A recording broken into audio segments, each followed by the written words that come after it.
Hi guys, Tommy Bugg here, ready to go for the Unlaced podcast with JBD. Make sure you tune in and looking forward to everyone listening.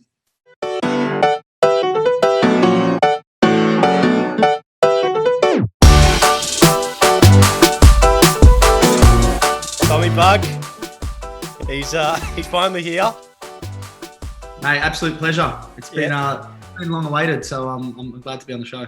I know, I've been asking you since before I think we started the podcast, and it all stemmed back from a walk we did 2 months ago, probably in the first lockdown around Albert Park Lake. And for those that don't know Albert Park Lake in Melbourne, it's a 4.2k kind of distance. And the conversation was that good, we walked 2 laps. I know, it's funny. I don't think we'd caught up with each other for a long time before that. I'd been traveling and you'd been doing your own stuff too. So yeah, we obviously went around it, and then we were just like, this. We're actually laughing about it being a podcast. That's how much topics we covered and memories we ran over. So it was good. I'm glad that sparked it, mate. I've been a keen listener since. So appreciate it. No, it was. It's funny. We said at the end of it, I'm like, mate, imagine if this was recorded on a podcast. I'm sure people would listen in. It was freaking fascinating. And even more fascinating is probably your journey over the past few years. And like me and most of your circle, we always knew you as Tommy Bugg, the footballer, the AFL footballer who was bound for stardom. And then I guess you took a bit of a U-turn and had a change of heart at a young age, which we'll obviously go through in a lot more detail. But to give some context now of what you're doing, you're now a CEO of a social media agency that's absolutely booming, on a local and global scale, which is insane. So how's the change of pace been for you? Yeah, it's exciting for me. I mean, I'm a very fast-paced person, as you probably know, and a lot of people that know me close. I like to be stimulated. I like things to challenge me. So from a footy point of view, definitely from my early part of my life, it was always challenging because that challenge was to reach AFL. So the goal didn't get reached until I was 18. So, ever since I started playing when I was 6 to 18, it's like that 12-year build-up of really putting everything into trying to get drafted. So, yeah, there was so much that we'll obviously delve into exactly, piece by piece, but to go from kind of AFL footy and then have a bit of a U-turn and go into what I'm doing now, I get a lot more fulfillment out of what I do now versus, what I was doing when I was playing. Yeah. The thing that I love about it, and I do want to go back to, I guess, the start of the whole journey, but the thing I love about it is what you have done is very, I guess, not best practice of what people are told to do from a professional sporting standpoint. Like, you're at the peak of your powers and you walked away from it, which is just golden. Yeah. I know, it sounds funny, doesn't it? At the age of 25, retiring. But I guess, what I saw was I made some very calculated decisions. I think from the outside, it probably looked like, what the fuck is this guy doing? Like, he's literally gone off the rails. A lot of people would look at that, but all my decisions have been calm and calculated throughout the journey, even though they may have not seemed like it. And I think important for me, I've had some really strong mentors and, some people around me which have guided me through those decisions. And looking back now, I literally would not change one bit. I know there's some lessons I learned along the way and, some mishaps, but I really do take away all the positives from, my learnings in the past. Yeah, that's awesome, dude. So I do want to go back to where we met. And for those that don't know how Tommy and I met, we actually both went to Caulfield Grammar. Actually missed each other though at school because I went to Caulfield Grammar year 7 to 9 and then left to go to the AIS, and then you moved down from Pakenham into the boarding school of Caulfield Grammar, which must have been a bit of a big decision. Was that orientated around footy at the time when you did that? Yeah. So how that happened is, you play your state level football. So yeah, obviously, I come from Pakenham Upper. I was at a private school out there, which was very comfortable.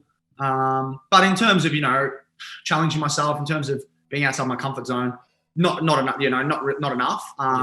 So, I played state footy in 15s, and then from there, basically what happens is a lot of the private schools and the APS, AGS schools come in and they basically scout players to come to their school. So I entered, with that, I had Barry Rawlings, who, is still involved with Caulfield Grammar now, a great person and a great mentor of mine throughout my younger journey. And he basically, approached my dad and my mum, and, he was super personable. I think that's what the key was, especially my parents. and how I am. I'm relationships based, so it's all about people investing in you and kind of that vibe you get. And Barry went to extreme lengths in that regard. So I mean, I had a couple of decisions. I think it came down to Caulfield, St. Kev's, and Carey Grammar at the time, which I was interested in all of them.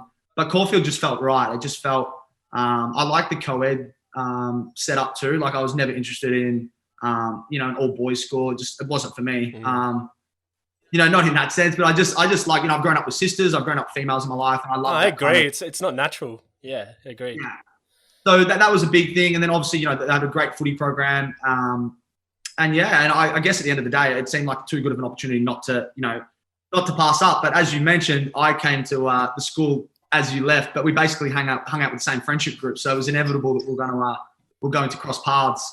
I day schooled for the first year. The craziest thing about my Caulfield journey is I day schooled for the first year. I worked it out. I spent 700 hours on a fucking train from Pakenham. No way. To Ripponlea station, Ripponlea to to South Yarra, Ripponlea, got off, walked up. So I did that every day. And it was just a nightmare. Like I remember my first month, like I was just like, going home, wouldn't talk to anyone. I literally wouldn't talk to anyone. Wouldn't talk to my parents because I blame them for sending me there. Exhausted. But it was a good experience. When I walked in, I remember my first day, Lockie Kellogg very well. Hopefully he's listening. Shout out to Lock. But shout out, Lockie. I walked in this day and he's just, an amazing person, and he kind of just took me under his wing, and a very likable guy too. So he introduced me to everyone, and and then I just fell in love with the school, and then obviously I ended up boarding year 11, year 12 just because it was easier on me. But I mean, just in regards to a school, like some of my fondest memories are at Caulfield Grammar. No, definitely. It's definitely the case that you turned into the stallion of the school, safe to say. I mean, I feel like I left Caulfield as like, Seb Gotch would challenge me on this, but, the sporting sort of future, had sort of like the pressure of, he's going to make it and this, that. And then I came back from the AIS. I used to come back all the time, see parents and stuff, but I came back and I came to watch the first footy. Caulfield were playing Melbourne Grammar, and I hadn't really ever watched first footy since I'd left the school, but it was around now all my mates in our year level were playing for the first team, and first footy at APS is like, it's a fucking big deal. Like it's life or death, and like the best players that are playing AFL now have probably played APS at some point. But I came back and I didn't know who Tommy Bugg was, but he was wearing this helmet, like a protective helmet, and he had the biggest afro you will ever see, to the point the helmet wasn't actually protecting his head. It was just covering his hair. I'm probably going to pick it up pretty quick. Yeah, please do, because, I mean, no, the afro you had back in high school was almost like a bit of a cult figure. It was funny because I did have an afro, but when I got to Caulfield, I cut it. Like, they said to me, you can't have hair like that. Yeah. So in my old school, if your hair didn't drop below your eyebrows and didn't touch your collar, you were sweet. So this is at my old school. Oh, that's golden. So you see that, and I got away with it because it doesn't go over my eyebrows and doesn't touch my collar. As soon as I got to Caulfield, it's they make it subjective. Yeah, so it's it has to be neat and tidy. That's their what's it called? That's their criteria around it. So I rocked up first day to do a little induction with Barry Rawlings, and he basically looked at me straight away and just said, "Are you going to need a haircut?" And I was just like, "Fuck!" I just had a haircut. It was already short as I wanted to go. So it was funny. Everyone used to see me as big hair, but I really had that big hair back in year 7, 8. It always pissed me off that with Caulfield, because that was the only way I used to get detentions, was because of my hair. But going back to this game, it was a pretty big game at the time. And for those that know footy, playing for Melbourne Grammar that day was Fletcher Roberts, who's now retired also, but was a Western Bulldogs premiership player, and Stephen May, who's arguably probably the best defender in the AFL at the moment. And Tommy Bugg, I didn't know who he was, but everyone kind of talked him up as, he's the new footy superstar, he's boarding, he's going to get drafted, or he's about to go to the Greater Western Sydney Giants because they're allowed people in like the pre-draft. And you kicked 4 goals by half time. Like, genuinely made it look so easy. And I'm like, this guy's an absolute jet. And then on the other side of those goals, that was just like you and Stephen May were just going at each other. And I don't know what it was that happened, but the umpire like kind of sent you both off. It's like you got sin binned, which I didn't even know could happen. Yeah, it was interesting because, obviously if you watched any of my footy, you know that I like to get in people's faces and niggle a bit. That was just my style of play. But with Stephen May, he didn't take shit. So he basically he basically dropped me straight away, and then I got sent off. I didn't even know the umpires at APS level. We won't go into it. They're not great. And basically, he's ragdolled me, and I've been sent off too. But yeah, it's funny when you look back now and see some of the players you play against that have gone on to play AFL. It's pretty special. Yeah, no, it is. And before I go into, I guess, how you got drafted into the Giants, we always had a pretty unique connection, I felt, because we never went to school together, but we bonded pretty well pretty quickly. And I always used to come home for periods and you were always there and around, and we became that close that we actually joined our 18th birthdays together. And I think part of it was because we didn't have enough mates individually to have a big party. We thought, well... Well, that we had the same mates. Yeah, well, let's run with that. But yeah, so we...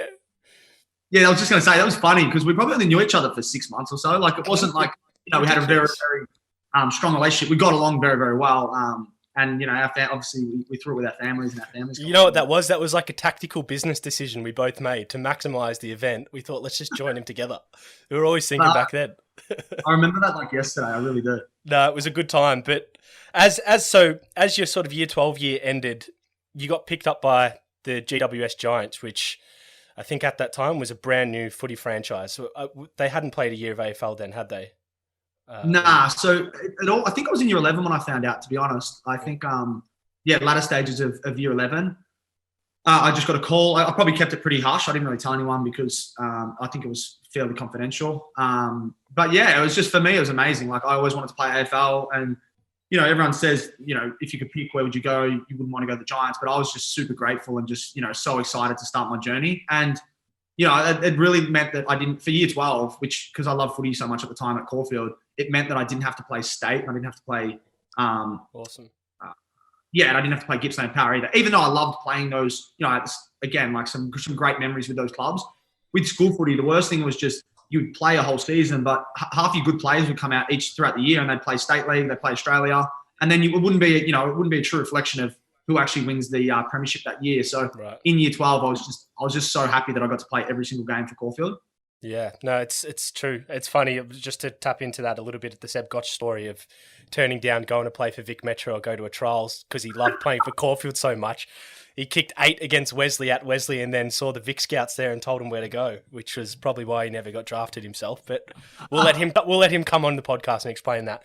But so you went to the Giants, which obviously you found out quite early, probably a year and a half before you actually got drafted to the club. But can you explain to us what it was like to be a Giant in the early days, moving to a new city, a part of Sydney wet that's just not known for footy? What was it like? What was it like through that period? It was definitely strange because you have this vision of, or you have this expectation of what's a footy club, what's an AFL club. So, when I went up there, it wasn't, nothing was really different. I mean, it felt a bit like a footy camp. And we obviously had a lot of young guys. So the guys that got drafted to the club, I think 30 of them were like 18. So, and it was all guys I'd either played with or played against. So it generally felt like a footy camp. So it was interesting. We lived together. We used to go to train, come home. The club would pretty much, the way it's set up, all your meals were pretty much paid for the whole week. So we'd all eat at a restaurant together. Then we'd go home. Me and Toby Green would play hours and hours of FIFA. We had punch-ons, me and Toby, over who was better at FIFA. I've still got some videos actually, which I might share with you offline. But just some funny stuff. It was just basically young guys just, going up there and just trying to, we had Mark Williams, Choco Williams coaching us at the time, and Kevin Sheedy. And Mark was Choco was super important for me because I was also like a niggler, like I said before, but he really said to me, like, don't take shit from anyone. And I took that, on board fairly heavily. And I just applied that in everything I did. So training, games, I was just ultra competitive, and I owe a lot of that to him. But in regards to what was like just in a different city, like, I loved it. I mean, the first year or so was a bit weird just because you're trying to play as many games as possible. But once we really settled in Sydney, it's an amazing city. It's an amazing city, and it's got so much to offer. And I think the guys up there now, you'll see that they actually love living in Sydney rather than down here in Melbourne. Yeah, a lot of those core players, like the top players that have been pivotal in that whole club's history, haven't left. But do you? I mean, the first few years were pretty tough on the field. I mean, they were definitely, I would say, character building rather than you got smashed, because I don't think anyone expected a bunch of 18-year-old, although they were the elite in that year of drafting or the first few years of drafts, I don't think anyone thought you were going to sort of make the top 8 and be a finals chance. Yeah, I think that the main thing was the club was it was so well prepared. They really, everything from Dave Matthews to Sheedy to Leon Cameron, Tony Shepherd, these type of guys, they really instilled the story into us. So it wasn't, you don't have to win the premiership year one. It was more, guys, let's just build a really good culture. Let's build really good training habits. Let's get some great people in. We had James McDonald, Luke Power, Callum Ward, Tom Scully, Phil Davis, who else? James McDonald, I don't know if I already mentioned him or not, Chad Corns, Dean Brogan, these type of guys. Right. They were super important for us because we come in little arrogant 18-year-olds and they just put us back in our spot, which is good. It created a bit of, it created some competitiveness, which is ultimately what we needed to have.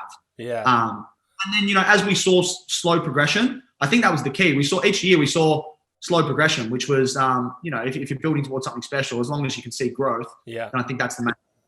Yeah, because you started getting some wins. I remember, I think I was in Adelaide for one game when I was playing there. Me and my old man, we came and watched you play at the old Amy Stadium, which is pretty awesome. I think you guys got up that day and it was like, you could feel like it was starting to shift and you guys started to see some light at the end of the tunnel. But you had a really good period at the Giants. I mean, you played 60 plus games. You were a core part of the early years when it was like an elite young group. Do you have any, I guess, early experiences back then of just some of the best moments of your AFL journey, like on the field, off the field?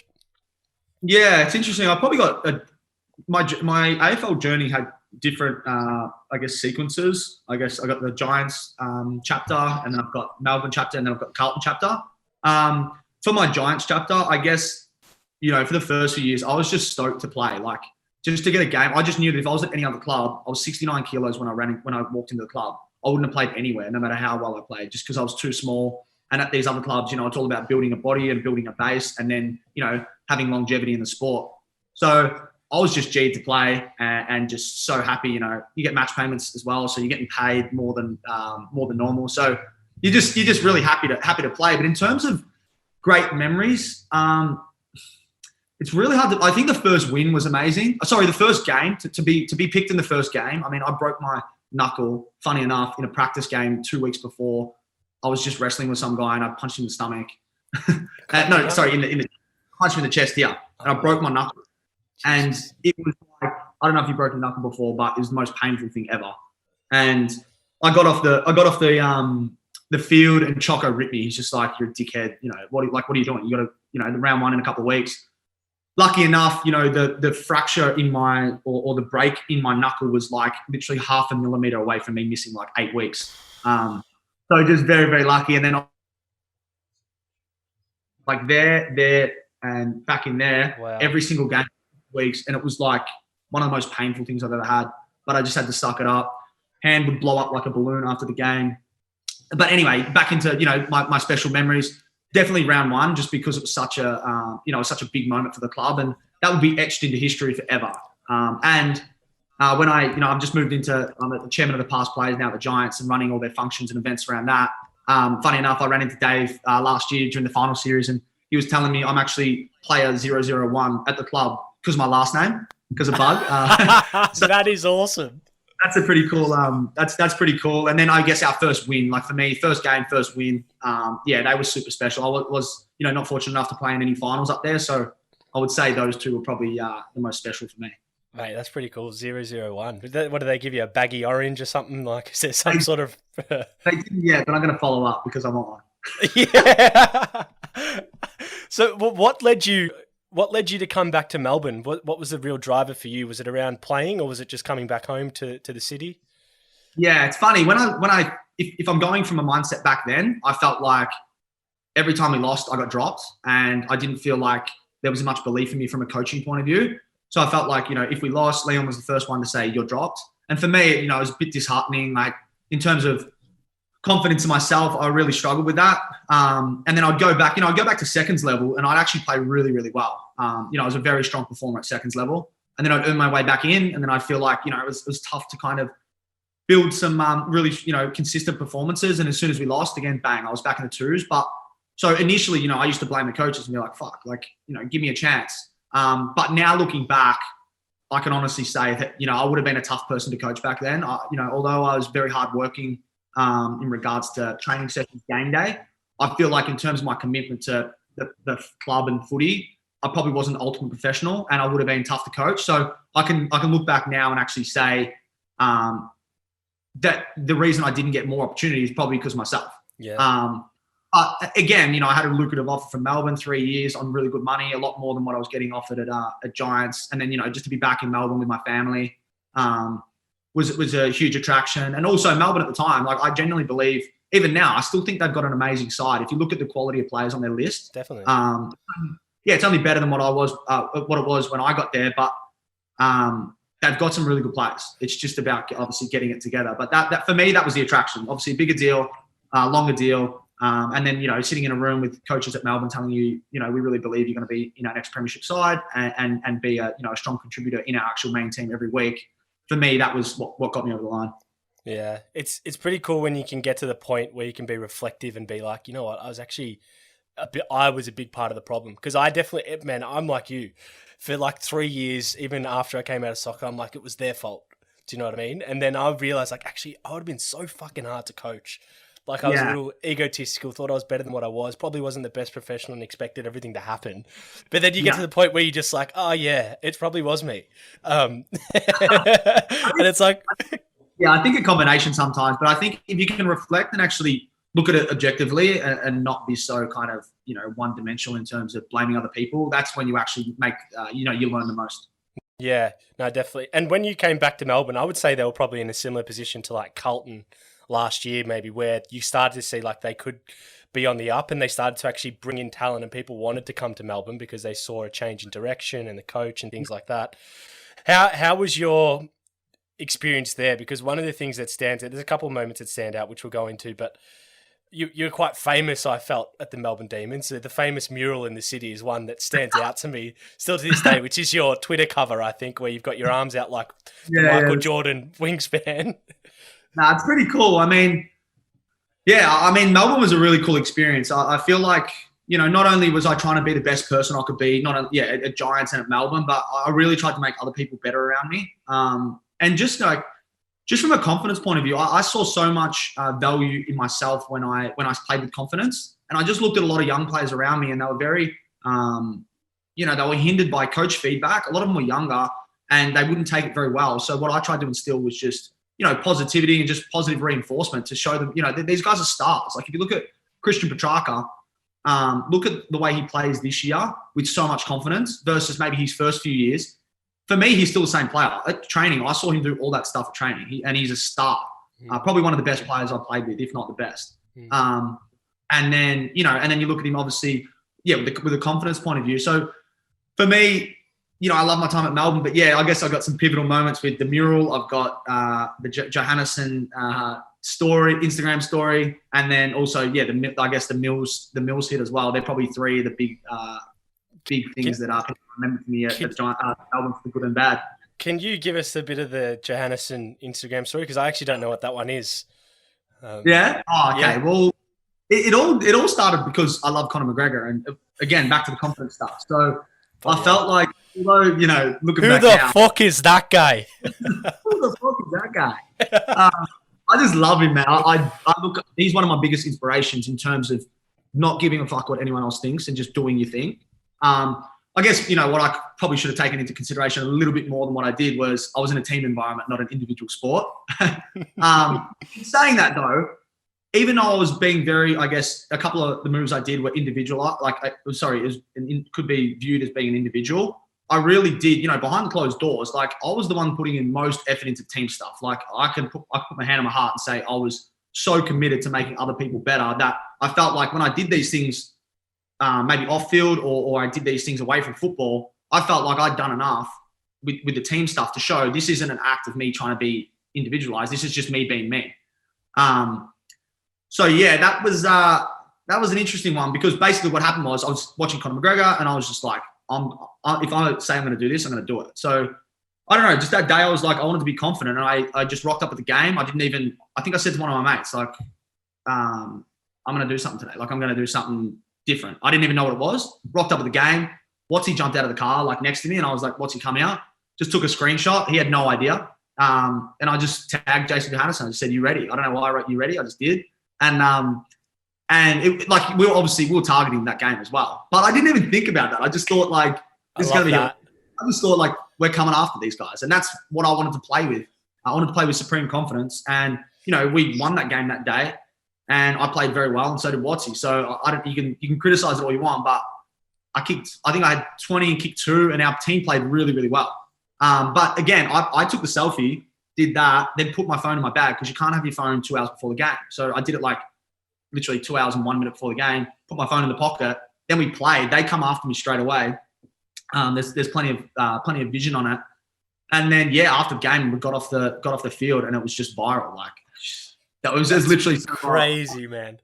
I remember Goody pulling us in and just saying, at the point we won, so they couldn't really say too much, but they just said, no more posting on game day. So, obviously I didn't do that anymore, but like I get that to a certain extent, but like at the same time, how good is that as a fan to be able to see players do that in like a team sport? Like how much more exciting would that be if I'm going on Instagram watching Bulldogs versus Melbourne, seeing an opposition player tag another player and saying "You ready?"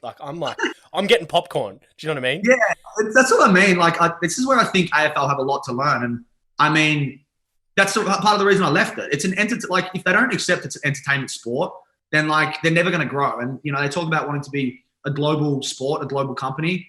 It's not going to happen if you don't change with the times. You look at America, look at Dame Lillard and Westbrook and CJ McCollum and Pat Beverly, and for anyone that watches NBA, and it's amazing. Like this stuff is just, it's so entertaining. Like we follow it live all the time. As soon as they play each other, we want to watch that game, and it just creates attention. And one thing that Australia is bad at is they think by doing that you're being arrogant, but it's just confident. And if everyone did it, the sport would be much bigger.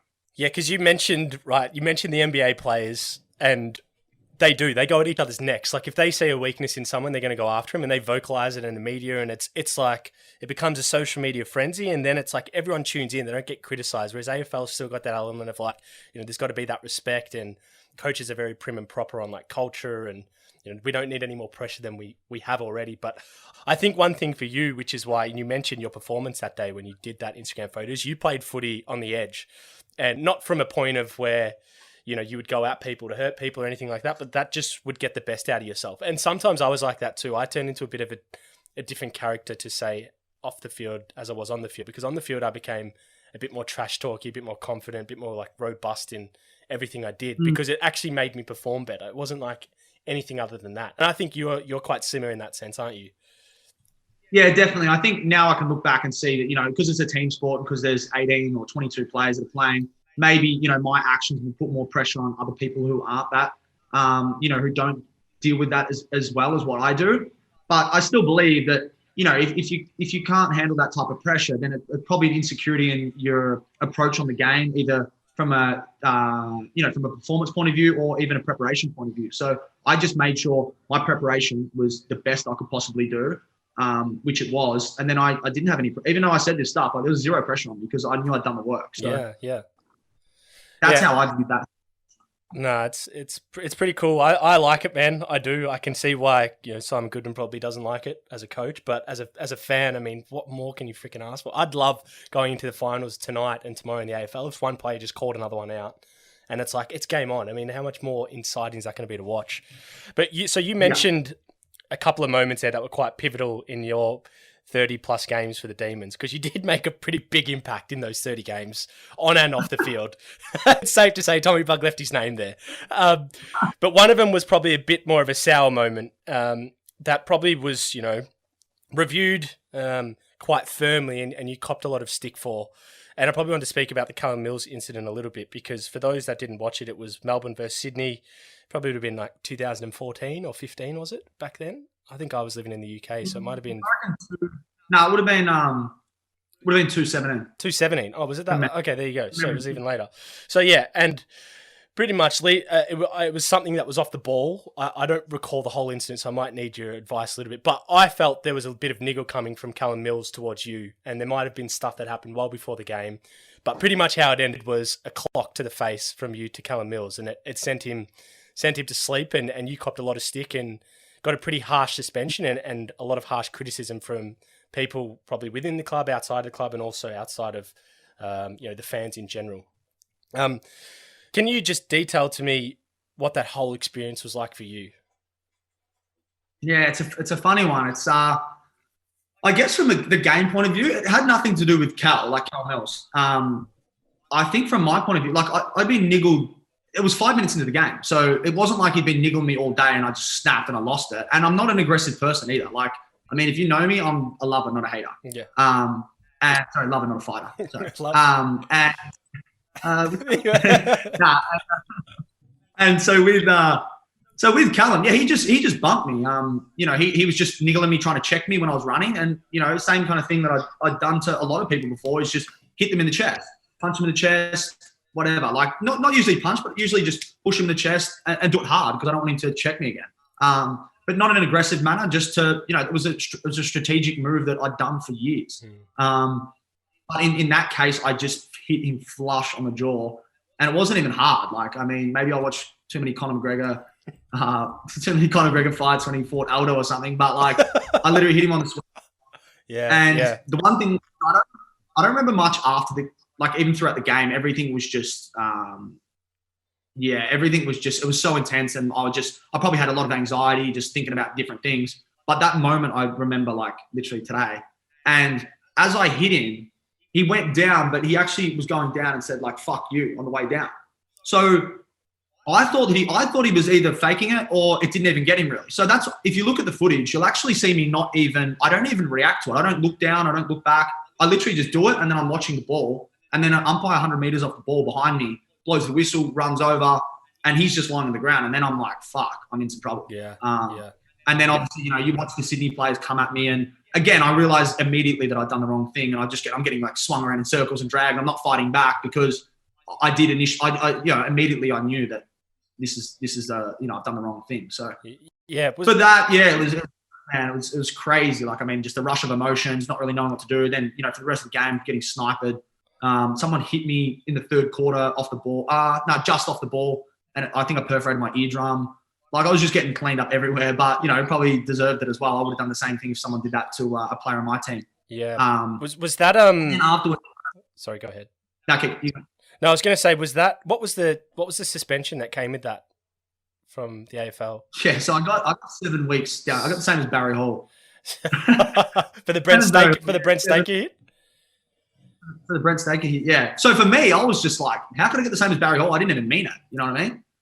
So, but it got down to 6 weeks. So because of early plea or guilty plea or whatever it was called, I got 6 weeks. But I just remember, after that incident, I got off the field, I walked in, and, initially I was just like, I didn't really realize what I'd done. I was kind of like in the change rooms, like, I hadn't seen the footage. And then when I saw the footage, it was weird. It was like an out of body experience. I actually felt myself back in the moment it happened, but watching from the stands. And I was just like, it was really weird. And that's when it kind of hit me, and I was like, wow, I'm going to miss a lot of footy here. Did it look worse? Did it look worse when you watched it back than, I guess, when you did it? Yeah, a lot worse. Because I was on the field for the rest of the game. I'm thinking like, maybe I'll just clock. Maybe he'll be right. He'll get back on, and I won't even miss a week. Like, that's what I was thinking. Yeah. Like, I was going through, and then I'm thinking, it'll just be 2 or 3 weeks. I'll get back. I'll be fine. I'll play finals. But yeah, obviously it wasn't that. And then I got off. I remember Jonesy showing me the hit because he didn't play that game, I don't think. And then immediately when that happened, I kind of just went up to the social media manager and just spoke with him, and we just thought it was the best approach to get on air straight away and speak and just apologise directly to Callum, his family, Sydney Swans, and just AFL and the wider community. Like, we obviously, no one wants to see that kind of stuff on TV, and we definitely don't want younger players and younger people seeing that and inciting any type of violence, especially at local footy level. So I thought that, initially that was probably the right thing to do. And then, it was a bit of a flow-on effect from then. Obviously, I had to go back to training, then tribunal and all that kind of stuff. So yeah, because one thing, like, and obviously I was in your corner as like one of your brothers in this moment, but it's not something you ever condone and want to see on a footy field. But it does kind of piss me off in the sense that you mentioned the Barry Hall incident. And like, for me, Barry Hall's hit on Brent Staker is probably like the worst thing you'll ever see. And was probably a lot worse than yours because it's just like he KOs the bloke for no reason. And I guess for my one was just more in an action when I was like, correct, going to push off. Correct. Where Barry turned around and just hit him. So, but Barry Hall, then it was hard. Barry Hall's video Yeah. goes like, I mean, I saw Mason Cox share it with some guy in the States who's reviewing the AFL and just kind of showed him as like, hey, this is what AFL footy's about. Like, it's glorifying it. You know what I mean? Whereas like your next sort of 7 weeks were like a bit of a living hell in Melbourne, wasn't it? Because you were seen as like this villain. I remember even my old man said he reached out to you and caught up with you for a coffee just to check in on you. Like you went through a really tough period on the other side of that with a lot of backlash. So that must have been pretty tough. That must have been pretty tough for you. Yeah, it was. I mean, for me, like getting compared to someone like, again, I haven't actually, I don't think I've met Barry Hall, but I'm sure he's a nice person. And but to get put in the same category as someone that had done that and that I looked at for so long and gone like, that's a bad image for the game. To be, put in the same category, that kind of hurt a little bit. But I mean, I'm very lucky that I built that strong mindset, because if it was someone that didn't have a strong mindset in my position, I genuinely think there would be, I would have had a lot more issues. But I'm just blessed that I had obviously great people around me, and obviously I built, for a couple of years there, I'd start to build a really, really strong mindset where I wasn't affected by other people's opinions on me, and I really had a strong sense of who I am. But it's funny, like, I mean, I got so many messages on Instagram, especially because it come from. The other thing I didn't mention as well is, which I'm probably the only person ever to do, is when we played Richmond, I celebrated running into an open goal, which no one's ever done before. And I don't know why I did it. I did it. So I took a hanger on Basher Hooley, and then I ran into an open goal and like pointed at the goal before I did it. So, and then I shushed the crowd in Richmond. Like, you're an entertainment machine. I don't know, I was practicing what I was preaching, but so I'd sided Western Bulldogs, then I'd sided Richmond, who's the biggest club in Australia, which actually, I love the club, I love Richmond Club, but I'd done all that and then led up to this, so people just ready to come at me with everything. So I mean, I couldn't explain how many messages or DMs I had on Instagram with, people just fucking losing it at me, death threats, telling them they're going to come around to my house. It's just insane amount of influx of that stuff. So again, luckily that I had a really strong mindset. But even at some points, I was probably a little bit worried for my safety in regards to people sending me death threats and living in Paran at the time as well, which was super central. But I mean, in regards to seeing people face to face, I'd walk down the street and no one ever said a bad word. Like I'd have people come up to me and say, "I hope you're okay," and it's not a true reflection of your character. And these were just random people. So I mean, I'm just glad that I left a really good, impact or imprint on these other people, even though that I'd done something like this. Yeah, because there's a human element to that as well. Everyone makes mistakes, and people start to forget that you're a human on the other side of it. And there's been a few people we've had on the podcast that have come out of difficult moments being in the spotlight, where they've had like death threats and absolute just social media abuse, which is not called for in any way. But as because that's a bit of a like defining moment of your Melbourne career, which is a bit of a shame in a sense, because a lot of people maybe overlook actually how skilled of a footy player you really were. And to get, 90 odd games or whatever it was you played in the AFL system up until the age of 25 wasn't just on like playing on the edge and clocking blokes. Like you had a lot of real skill. But did you ever start, was that sort of around that period, was there a point there where you started realizing maybe footy wasn't what you wanted to do? Or was that sort of as we move into the Carlton experience, when did that all start to change for you? Yeah, it was an interesting experience because, again, I wasn't happy with a lot of things that happened throughout that period of time, and either with my family. And I hold no animosity towards the Melbourne Footy Club. They gave me an opportunity, and I still to this day, I've got mates there and I love watching them. But, in regards to when I look back and reflect how they handled my situation, regardless if I was being a little shithead or not, I think they could probably look back now and say they could handle a lot better from a personal well-being, mental health point of view. Like, I mean, I got sent away from, first of all, when it all happened, Goody called me the next few days and just checked in and made sure I was okay, which, I was super grateful for at the time. So that was sweet. And then we were meant to do a football report, like a review after the game. After every game, you have to say, how was your offense, defense, blah, blah, all this kind of stuff. And I didn't. I think I wrote on mine just a night I'd like to forget. That's all I think I wrote. And I knew I wasn't playing for a long period of time. I wasn't trying to be a smart ass. I just didn't know how to even, I didn't even know how to reflect on that game. So I wrote that, and then I got to the club on Monday, went to training. It was a weird thing because there was so much media there and it was all about me, which again, I'm not that type of person. I actually don't want it to be all about me, even though I did things like that. And then he ripped me about, being arrogant, not putting the report in properly, which again, I can see from a from his point of view, maybe he just wanted me to, follow the rules, which is understandable. So from then, and then I had obviously the tribunal that night. And just before I was about to go to the tribunal, he pulled me in and just said that I wasn't going to be, allowed to come to the club for the next 10 days. Which for me, it's probably the one moment in my life that I've actually genuinely had anxiety. And I was just shocked. I thought this is a club, obviously going through a tough time. And I just thought, he really could have been there, especially as a leader and someone I really looked up to. And he kind of just said, you're not coming back to the club for 10 days. And then I had, a couple of people check in with me. I think Shannon Burns checked in with me. He was the welfare manager a couple of times. But probably one person, Max Gorn, he checked in with me a couple of times. And I actually felt a bit rude the first time he reached out. I didn't reply to anyone. I kind of just put my phone down. And then he kind of sent me another message a couple of days later going like, come on, mate. Like, I'm trying to reach out to make sure you're okay. And I just, I apologize and said, mate, thanks so much. And I appreciate it. But, I guess that shows a bit of Max's character too. And when he got picked to be the captain, I was actually genuinely grateful and happy for him because, first of all, he's a great person, great player. But just that moment there showed me he genuinely cared. He didn't have to do that. And he wasn't captain leader at the time, I don't think. So that happened. And then, and obviously got I had to go to the tribunal and put my case forward. And I had no idea what to do. I literally had no idea. I just had trusting what Melbourne was saying and they were telling me to go in, and plead guilty and whatnot. So I did that and obviously got my weeks, and then I didn't really hear from the club for 10 days. So I really reflected on everything then, and just like you said before, is footy for me? Is this just a business or is it a family? Because before that, I felt like footy was everything to me, and I realized fairly quickly that if something goes wrong, you really find out who the people are going to be there for you. So yeah, that was a really interesting time in my life. I mean, I hold no animosity towards Goody or the club. Like, I thank them, and it's probably one of my biggest lessons because I had to learn shit on my own. Yeah. And I had to go by myself, which I learned so much from.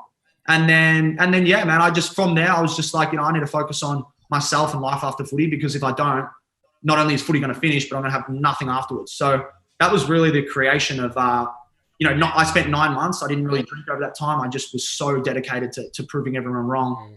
And then, I guess I didn't get picked for round one the next year. And I was in the best nick of my footy career. I kicked goals in the preseason. They didn't pick me round one. They went with another player, which, a week later that player got dropped and they come and told me that they should have picked me the week one. But they obviously didn't. And then, I played a few games, and then one of my biggest moment was I was all into manifestation, and I wanted to kick 5 goals at AFL level, and I against North Melbourne was my breakout game, I felt, and I kicked 4 goals, 1. Just off kind of what I was after, but I did that, and then I played the next week against Hawthorn. I kicked 4 points. I think I was like maybe the 3rd highest possession getter for our team, and then I was dropped the following week. So for me, I just had no confidence in a system that I couldn't control.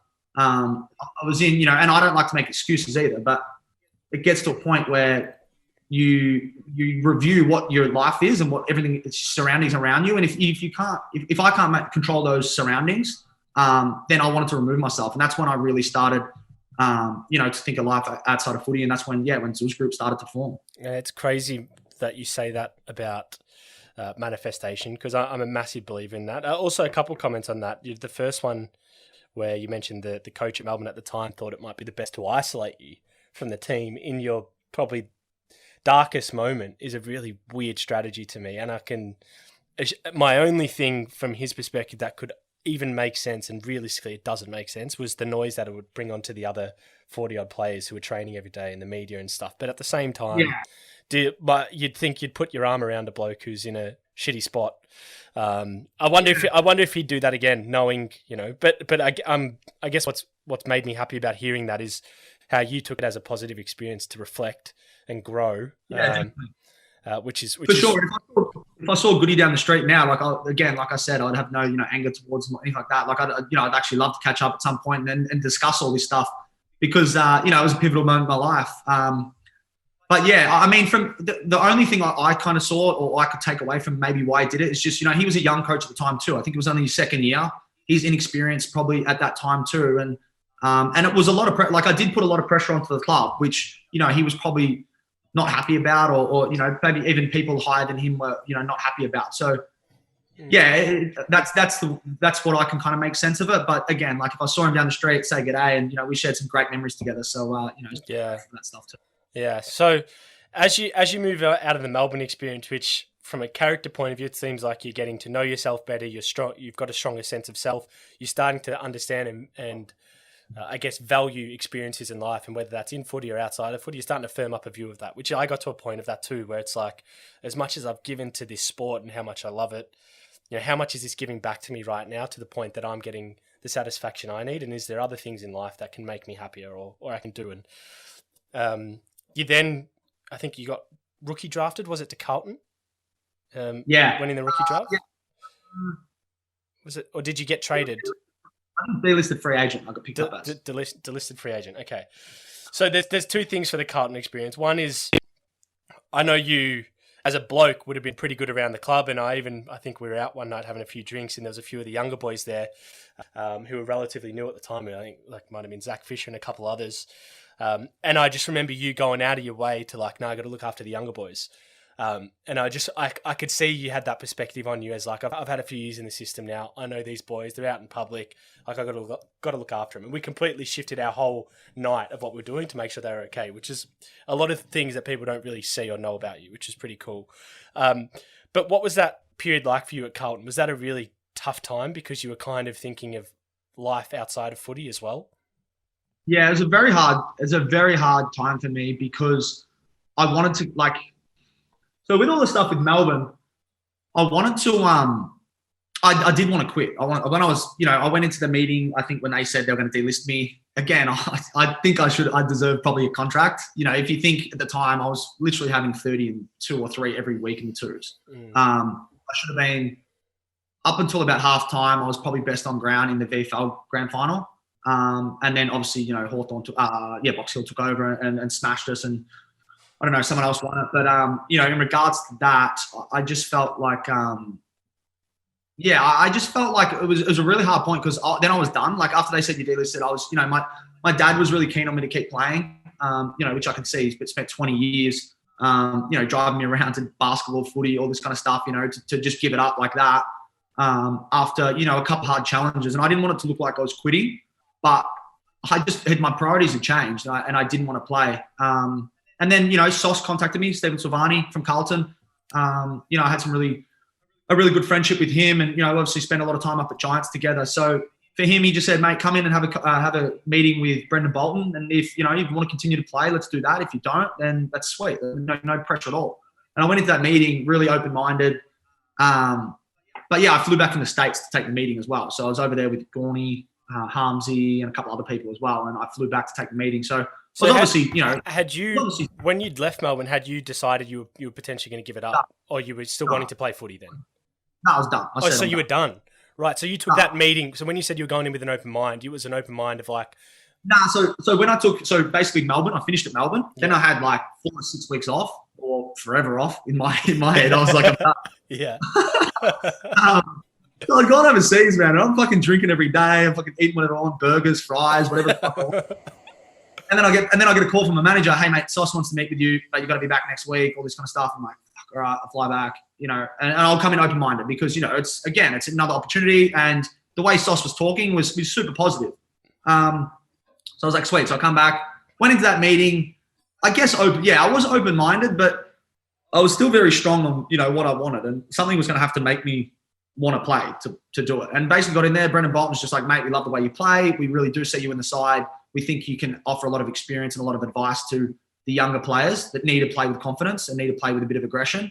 And we just want you to be you. That's all he said. He just said, we want you to come in. Don't be anyone else. Just be you. And that's probably the only thing that would have got me over the line. If he didn't say that line, I probably would have never gone a cup. That's crazy.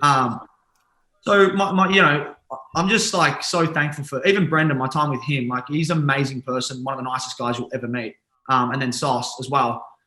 But the hardest thing with that is, I went into Carlton and I was out of shape. Like, I was known as the fit person at Giants, which Sauce knew me for. I was known as the fit person just in general. Like I used to work so hard. And I remember, obviously got to the club. I was out of shape. I don't even know what my skinnies were. They were high though. They were like, they were actually decent for what I was doing, drinking and eating. Like they were only like 70 odd or 75, which is still high, very high. Still pretty bad. still bad, but I thought I would have been over 100 because I just hadn't done anything. Like I didn't give a fuck about my fitness. Yeah. And then I did the first running session and I was last. And we're doing hill sprints. I'm not the best at hill sprints at the best of times. Yeah. And then I'm running. All of a sudden, I see my first run running around, and then I see Sauce at the top of the hill, and I'm last, and I'm thinking, fuck, he's gonna he's gonna be. I could just see him, like the way he was looking at me was like, wow. Anyway, come to Tuesday next week, and he pulled me in and he said, what's going on? Like, I know the reason I got you to the club is because I knew you were fit, and I knew you were you're gonna push those boundaries and the standards. So I felt, it was hard because I was in such bad shape and, I'm trying to get my mind to back into that footy professional environment, which is very, very tough if you've gone over that edge where I'm not playing anymore. And a lot of guys, man, it is. As soon as as soon as that mind's gone, I was still young, but you look at those, people that retire at 30, 32, they say as soon as the mind's gone, it's hard. It really is. It's so hard. Dana White says, he goes, if there's ever a fighter that's thinking about retirement, that's what you should do.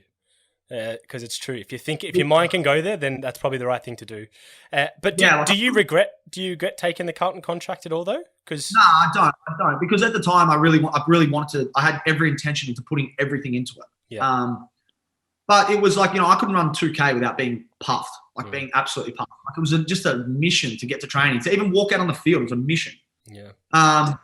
So after a while, and the one thing Sauce said to me, like we don't want you quitting after, just say you don't play the first few rounds. We don't want you quitting or even, halfway through the year. So I never had the intention of retiring or quitting at all, ever. But, as Zuz Group kind of got bigger and more established, and in October that year, it probably wasn't at a point where I needed to, be there full time. I could just do my things part time. I had a couple of workers working for me at the moment. But then, the vision of growing the company, like if we wanted to be a global company, I couldn't be playing footy on the weekend and training and putting all my energy and effort into that and not, and we were asking, you were potentially raising for investment then as well. And how am I meant to ask people for $100K, $1 million more if I'm not doing it full time? Mm-hmm. So my biggest thing was, and it's funny because when I think back, I'm in the change rooms writing emails for talent. I'm making phone calls and then I'll just literally put my phone down, walk out for training, come in, I'm doing emails, just trying to grow the business. And the hardest quit was I just felt like I was letting so many people down. My dad, Sauce, the club at Carlton, they'd given me a spot on a list, and then some other kid wasn't going to be able to get that chance. Fortunately enough, that's the year they brought in the preseason draft, and 2 people got the opportunity, and it gave who did it give? Michael Gibbons, and can't think of the other one, but it gave Michael Gibbons and another player another opportunity. So those guys, I could see how much work they were putting in and how much they wanted it. And for me to look at that effort and then me not, I just that never would have sat well with me. Yeah. And then when I had so many people just saying you're going to regret quitting, you're going to regret quitting. I had no one tell me do it, quit, except for me. And then it's pretty hard because you've got all your mentors, you've got all your support systems, you've got your family, you've got your best mates, all telling you no. And then you've got me that decided, no, I'm not playing anymore. So they all said you're going to regret it. And my biggest thing was I'm going to regret it if I keep playing. So I don't know. One thing I've learned is just I've backed myself in, and I've never had an opportunity where it's been the wrong decision for me. So that's kind of the advice. When anyone asks me for advice, I always just say back yourself in 100%. Obviously, you want to do it with some calculations and do it. We want it to be calculated in a sense, not just saying, I'm giving up a 200, 300, whatever K job a year and then have nothing to fall back on. I was destined for, what I'm doing now, and I'm super passionate about it. And it's probably, a large reason to why we're the number one agency in what we're doing at the moment. So in Australia. No, I think it's crazy for a lot of reasons because you've, as you said, to leave a sport or a situation that you've been so tied to from a young age and your family members have associated all your happiness and success with.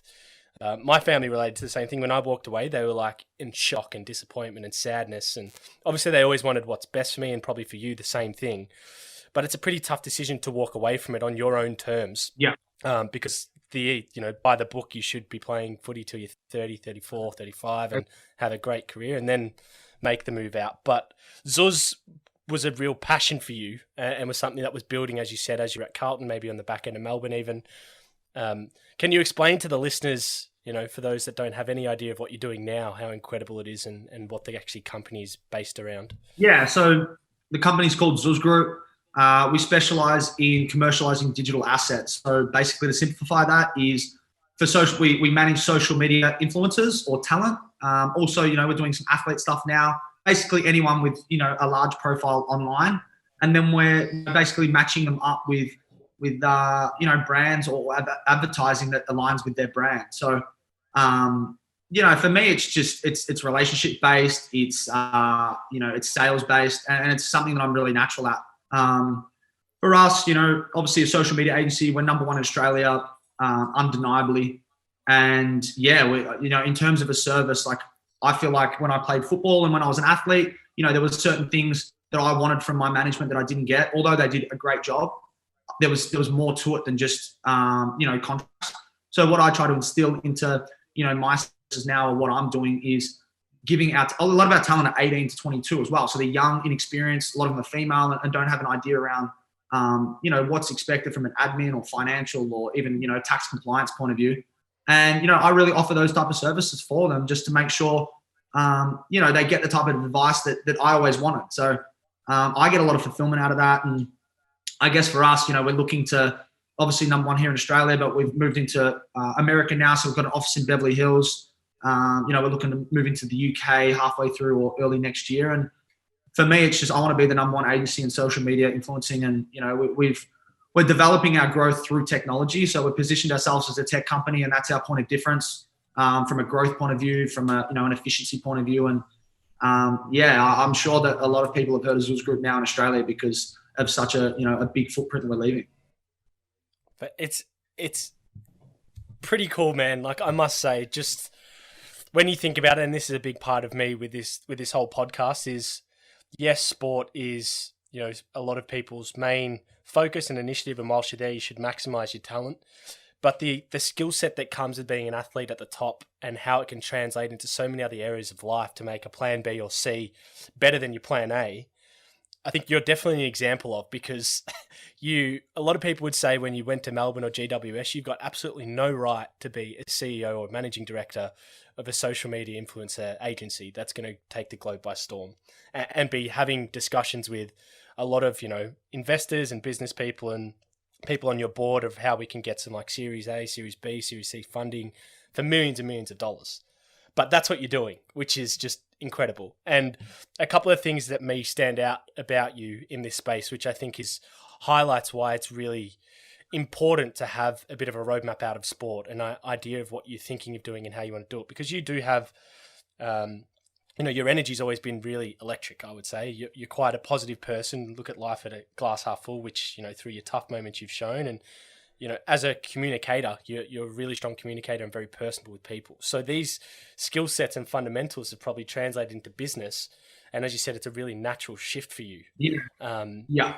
But at the same time, it's a pretty unique, like you don't really get a CV or a degree in this space. It's something you've just learned on the fly, right? Yeah, definitely. I mean, I think a lot of it I've learned on the go. A lot of it's, I've got some really strong mentors that help and guide. And what I've learned is, you don't necessarily, I'm not practicing for any industry. I'm practicing, like I do a lot of personal development. So things like sales is everything, but things like communication and building relationships, you have to work on those things. They don't just come naturally. So the way you interact with people and that, you've got to review that stuff. And if you don't have good relationship building, then you need to either start working on it or, hang around with people that are good at it. So you do learn. But I think the biggest things I took away from footy were the relationship stuff. You're in an environment where you have to communicate with people and you have to work with people, and it builds that team. If you're not open to working with people or basically every day you've got challenges as a footy player in some way, shape or form. And you've either got to do that by yourself. So there's problem solving there, or you've got to do it with the team. And then there's team building there. So it's all those skills mashed up for me with that confidence, which I instilled for years and years and years. Like I remember driving to training, saying out loud, like by myself. If there was a fly on the wall, people think I'm crazy. But I used to say things out loud and manifest things, in person, because it's a lot stronger if you say it out loud. So for instance, But it's actually talking about memories back at footy. This is probably one of the key ones that really changed my mind. So I was big around manifestation, and I got dropped. I got dropped from, I can't remember who we played, Fremantle or something, and it was early in the year, and I got dropped. And I was the Conor McGregor mindset, so I was like, I'm going to kick 5 goals and have 35 touches in the twos. Like nothing's going to stop me. I'm going to manifest it all week. I'm going to say it every day. I'm going to say it 100 times a day, and I'm going to do it. I've got Snapchats still of my story. I used to send Snapchats on the way driving to the game, sending Snapchats to my mates like, I'm kicking 5, I'm having 35. Nothing's going to stop me. And it's funny because you get dropped and they want to see how you react. So I'll go into the game confident as ever. I think the first quarter I might have had like 5 touches and didn't kick a goal. But again, I'm just saying in my head over and over again, I'm 35, kicking 5. And then, in the second quarter, I kicked 2. I had a few more touches, and that you don't actually know what you're going to get because at VFL level, you don't see it up on the screen, you don't see anything. It's just you find out at the end of the game. And then I'd kick 4, and I'm thinking like, this is it. Like I'm going to literally manifest everything I've been talking about, and I've been preaching to my mates, my family, and it's still in this close circle. I wasn't saying it out loud to everyone, but I was saying it to my close family and friends. And then I'm at the ball on like the 45-meter line. I'm lining up. I'm like, this is it. Like I'm manifesting it, confident. I missed. So I didn't make the distance. And I was just like thinking, fuck, that was it. That was my moment to prove to myself. Anyway, I was like, I've got to keep positive. Anyway, did. Ball comes back down. Like a couple of minutes later, I'm one-on-one with a guy. I outmark him. And then I went back and snapped the ball on my right, kicked the goal, kick 5, get off the ground. I had exactly 35 and 5 that game. That's insane. So for me, it was just like, that just opened my mind up to, maybe even if I didn't get 35 and 5 that day and I had 30 and 3, that's still better than what I would have had if I didn't have that mindset. So I just took that. That was like my really pivotal moment around if I manifest stuff and if I really truly believe something, I can achieve it. Mixed in with the skill sets that I was currently building and the mentors and the guidance I had around me, I was just, there's nothing going to stop me right now. Like, it's a funny thing because I used to walk in to the club and I used to post shit about Zuz Group on my socials. I'd walk into the club and people would be like, Zuz! But the crazy thing about that is it's impacting my ability to get a game. So, and mate, Jake Melcham was a funny one. He's a jokester. And he was saying every time I walked in, I actually had to have a word to him to say, bro, you need to stop saying it. I'm not getting a game because every time I walk in, they think I'm fucking, they just don't. Taking the piss. Yeah, I don't think I'm working. What do you think I'm working on that? So I'm trying to circle back to why I was talking about this. I think it was the skill set around, what I'm doing now. But no, 100%. Yeah, definitely. The translatable skills. Yeah, those translatable skills. So for me, that was a huge moment. I still think back to it every single day. I think about those type of skills in that moment in particular. Because I love that about you. And manifestation is something I probably don't think I do enough of. But when I think back to moments where I've done it, and I've actually got a little story about this because I do want to ask you now about your daily habits of just things you do, because some of these things I feel that you've done back then are definitely now profound in what you do now, which is making you successful. But it's funny, man, when I was 12 years old, I was watching the Under-17 World Cup. It was 2005, and they were playing in Peru. And I was like, the first time I got attached to soccer, and I was watching this guy. His name was Kaz Patafta. And if Kaz is listening, Kaz, he's actually a legend. He was 17 years old playing for Benfica. And he was an Aussie. But he had the number 10 on his back. He was wearing the captain's armband, wearing the Socceroos kit, playing in front of thousands of people in I think it was Mexico. And I'm like, dude, this guy's it. Like he's made it. And I remember what they did before the game in soccer. They take a team photo, and he stood on the far left with his hand around the player. He had the Australian kind of flag you give the other captain before you shake hands. He had his captain's armband on his stand there, and they took a photo. And I always remember that photo, and I'm like, I pictured in my head, I'm going to do that. I'm going to be that guy. I'm going to stand in that position with a photo, with a captain's armband and all this shit. Anyway, to cut to the chase, it's not to big me up or anything, but it was around manifestation because I always remembered that. And then when I got my, played for the Young Socceroos, and then I captained a tournament we played in Japan, and we're playing Mexico, funnily enough. But we played in the stadium where, I don't know if you probably would know this, but some of the listeners may remember the 2002 World Cup, which was in Japan and Korea, where Ronaldinho chipped David Seaman for England. It was like a free kick where you're supposed to cross it, and it went in the top corner. We played in that stadium, so it was massive. Anyway, when the photo was taken, I didn't even think. I just went and took the photo. After the game, I got the photo, and I was like, holy fuck. Holding the thing, same position, captain's armband, arm around the guy, massive stadium, a 50,000 seat stadium. like just manifested Yeah. that, bro. Like, you know what I mean? And it comes back to that, like what you speak about when you put that out in the atmosphere, shit happens. So do you still do that stuff now in your day-to-day habits? Like, what's a day for you like as a CEO of a company? Yeah, it's a lot of it's you know, I've got a lot of meetings these days because, you know, it's around, you know, growing the business, so the business development side of things. You know, I'm still trying to acquire talent, still trying to acquire brands to work with. And then there's also, you know, from a staff point of view, you know, we've got 4 staff here in Australia, we've got 4 in America, but we're growing, you know, even more over there. We've also got some, you know, some assistants as well that helps with that. But I mean, a lot of it is, you know, managing other people and delegating roles. But in regards to personal development, like I wake up in the morning, you know, I like to change it up. So every 6 to 8 weeks, I'll try to change it because if it's just the same thing, I get really scared to stay in the same routine. And then just 2 years passes and I'm like, wow, that was just, I was on autopilot. I try to change it up every 6 to 8 weeks. What my one looks like at the moment is I will sleep with my blinds open now. That's a big one because it gets light at like 6 o'clock. So it wakes me up. And then at 6:30, you know, I probably start getting moving. I've got my laptop, so I just look at my emails quickly, look at any messages, anything important. Do that. Then I walk down to one of my local cafes, get an egg and bacon and a coffee, and then I come back. It's on Toorak Road. They do a really good deal if anyone's listening in around. Give them a shout out. Who are they? What are they called? Cafe. So they're doing bacon and almond magic for $10 if you want to. Almond magic. That's very Melbourne. It is, but it's you know, it's a very good start. But I love that. So I do that. I come back to my place here now because obviously we're in lockdown, and I usually put some music on. So my neighbors probably hate me, but I literally have it on like level 100, and just like kind of dancing around, singing around, just to get moving. Like even if I don't feel like it, I just do it because it gets my vibe up, and then I'm literally like pumped for the day. So that's that. And then I also go into, at the moment, I listen to podcasts. So I used to listen to like an hour at a time, but what I'm feeling now, or what I've been trialing, which I'm really, really liking, is listening to kind of 15, 20 minutes of a podcast and then applying that to my day. So the one I'm listening to, Grant Cardone, I think his name is. Do you know Grant? Yeah. I think, is he like a real estate mogul or something like that? Yeah, he's into real estate. He's into a bunch of stuff, but yeah, I've seen him interview Mayweather. I've seen him. Yeah, he's got a book called it's called The 10X Rule.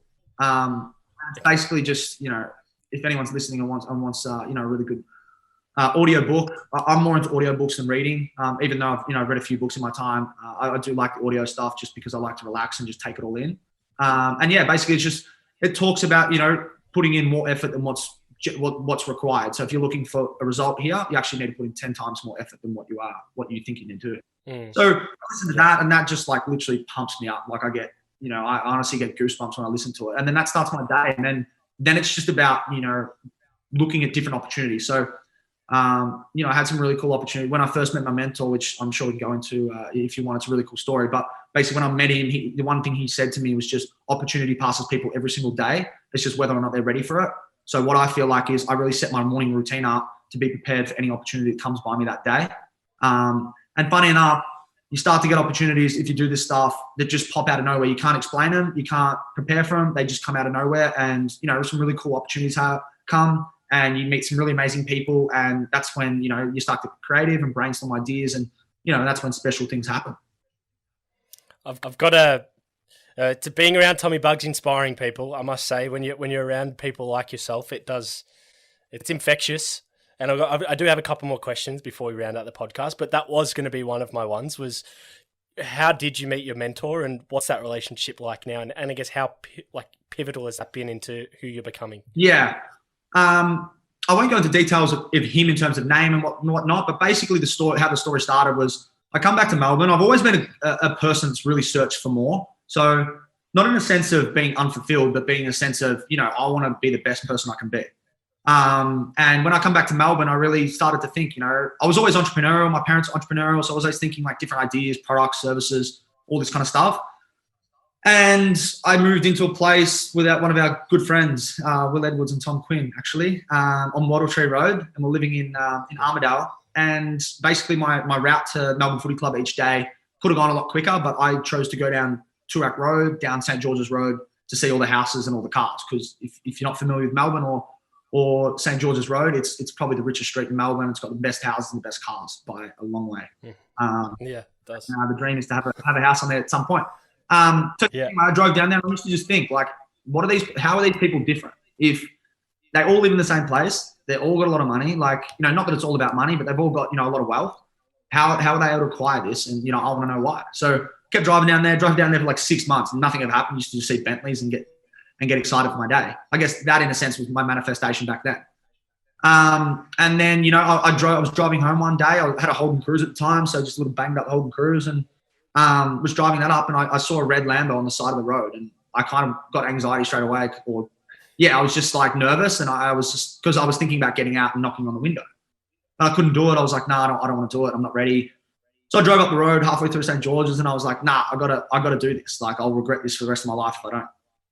Did a U-turn.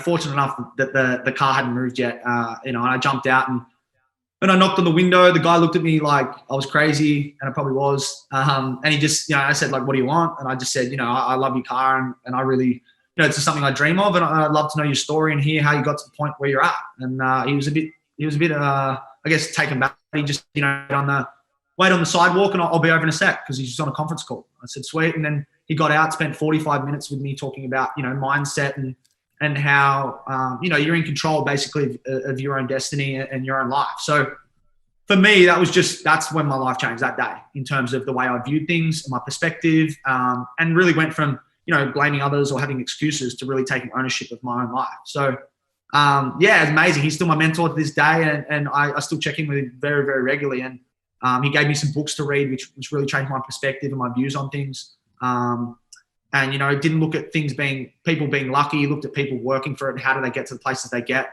And really that was the big shift. It's just funny how, like, my world of life would be so different if I didn't make that decision. But again, the one thing he said to me, which resonated with that day so much, was opportunities pass people every single day. It's just whether or not they're ready for them. And I had these opportunities pass me every single day, but I wasn't ready for them, and I didn't make that move. And for some reason that day, I jumped out of my car and I knocked on that window, and it changed my life forever. So it's funny. It's funny how things work like that. That's a pretty unique story, dude. It seems like it's one of those things you're driving off and like, when you say you're going to regret this for the rest of your life, it's like an out-of-body experience that's just turned your car around and gone and knocked on the window. Hey. Mate, kudos to you. Not many people would do that. Not many people have the balls to do that, to take life by the scruff of the hands and take a chance. And seems like you've developed a pretty cool relationship that most would probably kill for. But, it's about taking that risk and putting yourself out there to gain that sort of wisdom. Yeah, definitely. And I think, for people watching, like, I'm not the most, at that point, I wasn't the most confident person. I wasn't like, that wasn't natural to me. I got a lot of anxiety doing it, and it was very, very unlike me. But anyone can do it. And, I think people like that are successful, that, they like helping people. So if you take that jump and you actually take that risk, they really do appreciate it. This guy that turned out, he was, was a CEO and founder of a $1 billion company. So, crazy. I mean, that was just obviously, the wealth side of things, that's amazing. And it's an incredible journey for him. But the biggest thing I took away from that was his mindset and what, not just from a acquiring money point of view, but even towards his health, towards his relationships, towards his family, friends. That was what I really took away from that encounter. It's a beautiful story, mate. It's one that's inspiring. I feel like I need to go knock on a Mercedes or a Lambo door right now and just say, hey, mate, can we go for a coffee? And I'm probably going to do that. I'm going to be honest. I promise you now, I'll do that at some point. And I'm going to send you my story, and hopefully it's as cool as yours. But my last question was, because what you've done, I think people would see as a tremendous risk, or, going against the grain, but you're in a position where you're much happier, you're much more fulfilled, and you've taken a chance on yourself that everyone kind of didn't want you to do. But can you give, for all footballers or professional athletes out there in general who are pretty zoned in on sport, but they feel like there's more to life than what they're just doing, and they want to kind of, try some other things whilst they're either playing sport or get out of their sport. Can you give, I guess, any words of advice or wisdom to some people in those shoes right now who are thinking that way? Yeah, I think it's still a tough one if you're still playing football, or if you're still playing a sport at the highest level, because it does demand such great focus and such great commitment. So that does make it a little bit harder. Starting a venture on the side, if you can do it and manage it, that's great. If it's taking away from footy and that's your number one thing, I think that's hard. And maybe focus more just on networking and creating relationships post footy. That would be my advice for them. But I mean, you know, I think if I could go back to when I was playing footy, there's so many networks and relationships there that people are untapped on. You know, on their days off, they're playing FIFA, they're playing COD, they're going to cafes, drinking coffees. Like, actually use that time to really not exploit, but just get the most out of the networks of the club, especially if you're at Melbourne, you know, Richmond, Collingwood, all these type of clubs. Like, you know, the people involved, you know, and the amount they want to help the players is just astronomical. So my advice to simplify it, my advice to any players at the moment is really, you know, make use of those networks that are available now whilst you're playing, because when you do stop, you know, they're definitely still there, but when you're active playing, you know, that people are so much more involved, and they want to get more involved with those active players. Tommy Bugg, you are an inspiration, and in the words of David Beckham, mate, it doesn't matter whether you play for your club or your country, it's always 100%, and that's the way it has been, that's the way it always will be.